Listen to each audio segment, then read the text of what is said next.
chilling tales for dark nights.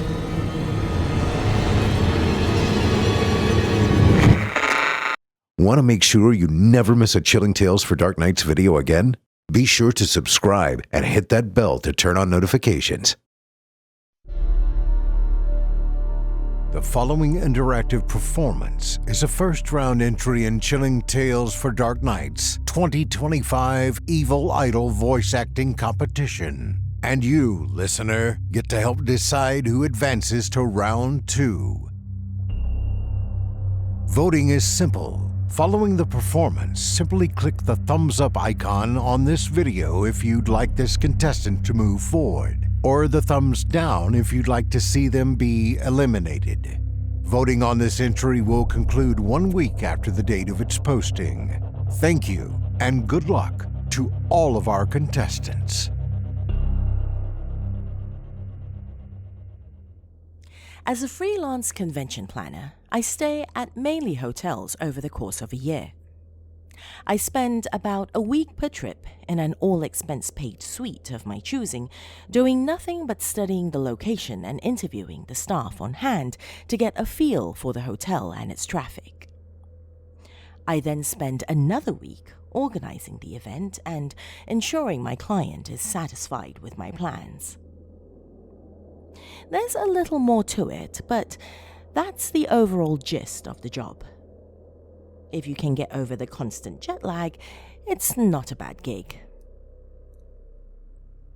In all my years of planning conventions, I must have stayed at over 100 different hotels. With similar floor plans, architecture, and staff training, they all blend together in my mind. But one in particular will always stay with me. The Grovewood Inn, located just on the outskirts of Cape Cod. That one kept me up for many nights, even after I left. At first, my trip to the Grovewood Inn seemed mostly forgettable. The convention I was planning was a glorified book club meeting for a group of older women and some local authors. The service, food, and layout of the hotel were average and unexciting. The only thing I liked about the place was Clara, the desk clerk. I'd even have asked her out on a date had she not been married. I had planned boring conventions before and had been to many subpar hotels, but this trip was remarkably mind-numbing. I couldn't wait to be done with it. One night at the inn, after a long day of mundane event planning, I flipped on the TV, poured a glass of wine, and climbed into bed. I grabbed the program guide from my bedside table and looked it over, hoping to find the porn networks. As I glanced through the channel listings, something at the bottom of the page caught my eye. Written crudely in permanent marker was the following: Elevator code 030806 B1 04 02 07 B2 0501. This was odd. I knew of hotels that had pin pads on their elevators, usually to prevent children from using them, but the Grovewood Inn was not one of them.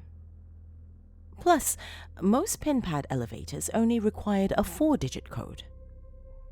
Intrigued, I decided to call up the front desk to find out more. I was sure the code would turn out to be something trivial and uninteresting, but it was, at the very least, an excuse to call Clara again. Though unreciprocated, I enjoyed flirting with her, if for no other reason than to hear her infectious laughter. A sip of wine and a few failed pickup lines later, and I was back at square one.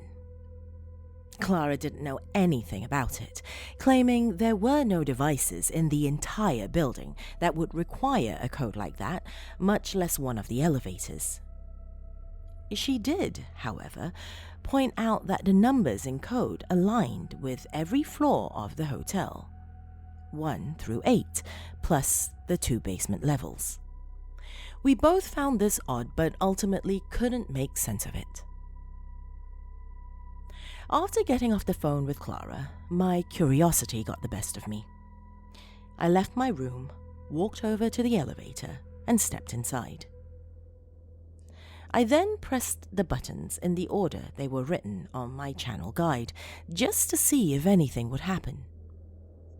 Much to my disappointment, the elevator did nothing but take me to every floor of the hotel before finally stopping at the lobby. The front desk was an eyeshot of the elevator, so I quickly hit the button for my floor, not wanting to explain to Clara what I was up to. Though I didn't have a shot with her, it still would have been embarrassing to tell her I was spending my night playing around in the elevator. Luckily, I was able to escape unseen. Upon stepping foot back on my floor, I noticed a member of the cleanup crew walking down the hall. That's when it hit me. The staff never used the patron elevators. They had their own service elevator to get from floor to floor without impeding the travel of guests. It may sound ridiculous, but I needed to know if the code worked in that elevator, if for no other reason than to placate my undying curiosity. I inconspicuously made my way down the hall, heading to the service elevator. Once there, the familiar sting of disappointment set in. A staff card was required to gain access, no doubt to keep guests from using it. Feeling defeated and realizing how crazy I was letting boredom make me, I walked back to my room.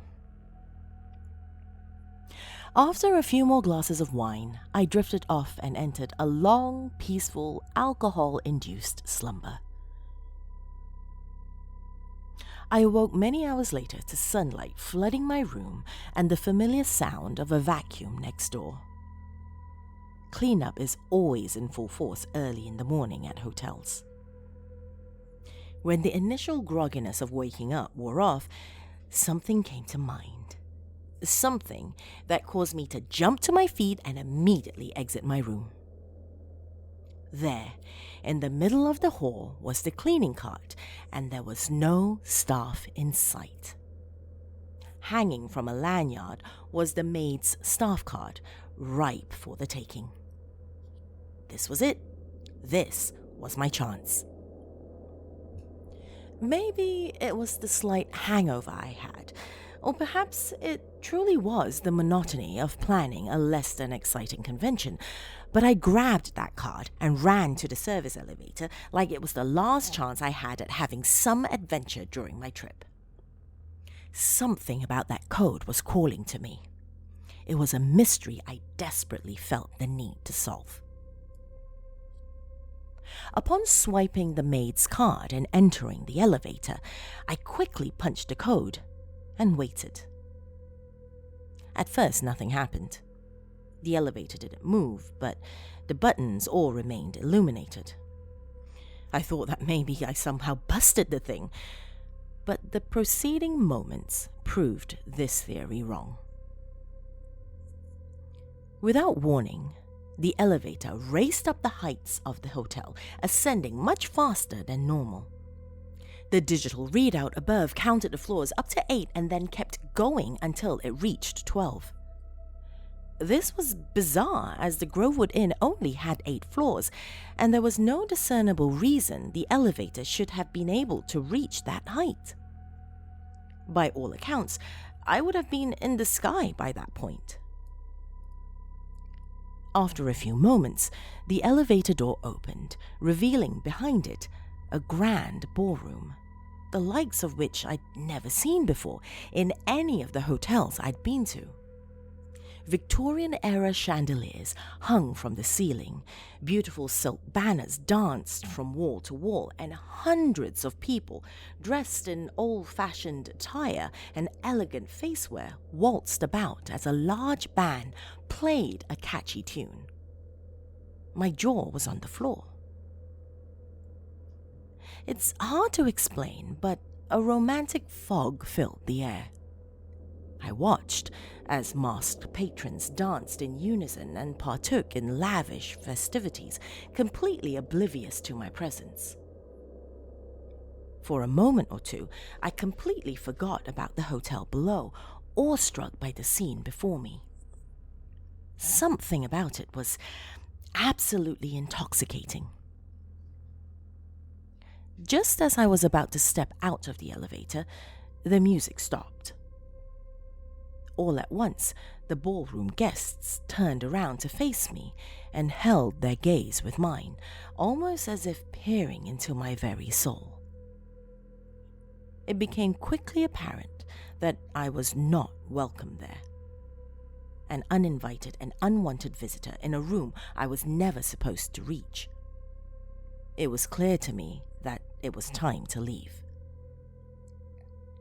I tried pressing the button for the lobby, but it wouldn't light up. I tried floors 2, 3, 4, no dice.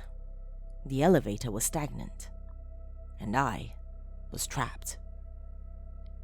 I looked back over to the crowd, and to my horror, they had begun walking in my direction. Their march was slow, but without a working elevator, I had no means of escape. I was at the mercy of the ballroom and its occupants now, no matter what that fate entailed. With little in way of options, I attempted to converse with the group. "Who are you? What do you want with me?" My query was met with little reaction. The only response I received was the continued sound of footsteps on the ballroom floor. Frightened of what was to come next, I backed up as far as the elevator walls would allow, a mouse cornered in a bird's cage. Just as the vultures closed the gap between us, an explosion of fire emerged from the background, overcoming the guests and engulfing the entire room in flames. I began coughing uncontrollably from the toxic smoke that loomed above. Beads of sweat the size of pearls dripped down my cheeks. To top it off, the guests were still there, standing still at the foot of the elevator, somehow unfazed by the fiery heat around them. In between coughs, I managed to offer them one last question, though I knew it would probably go unanswered. "What do you want?" A woman at the front of the crowd stepped forward. She wore a fox mask and a slight grin, though her lips would soon spread apart to speak. "We want to be saved." At this moment, the flames took flight, rising to the highest heights of the ballroom.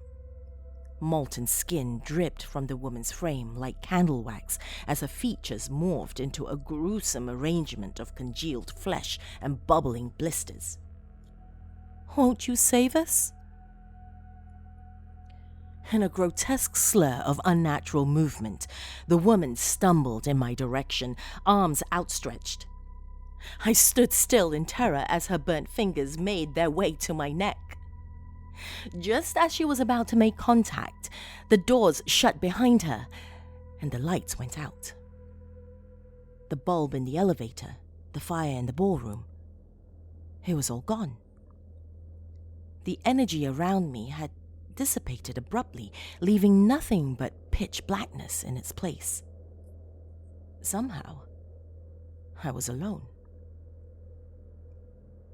A few moments of confusion passed, followed by a loud roar from the elevator shaft below. All at once, everything sprung back to life, save for my fox-masked assailant.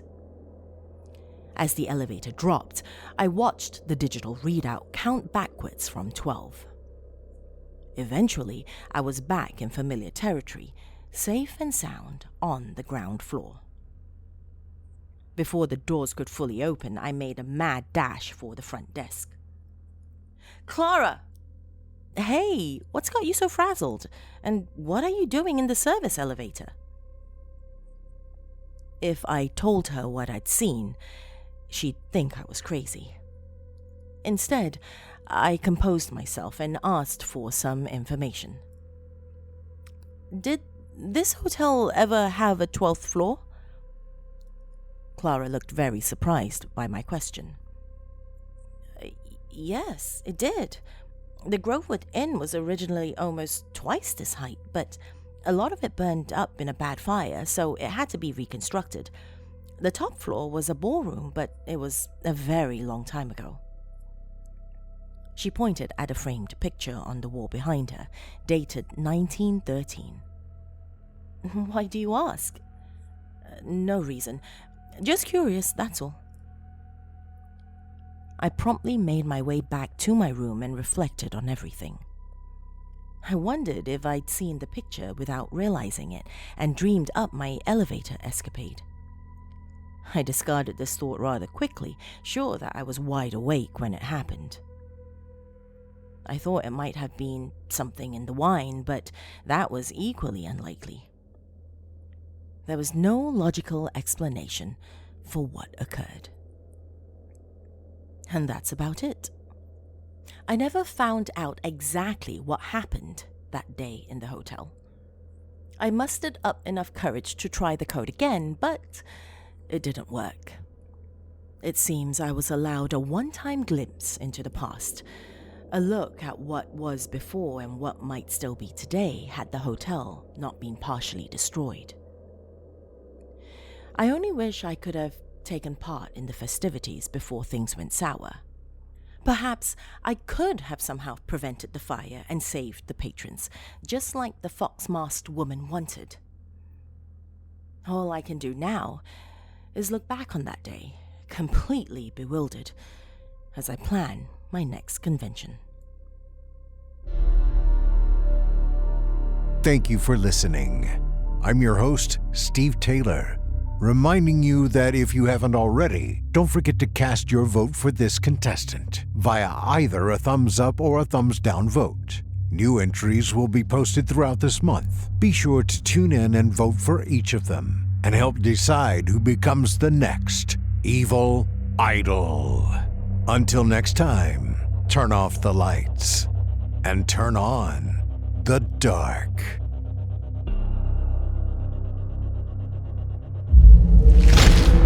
Chilling tales for dark nights.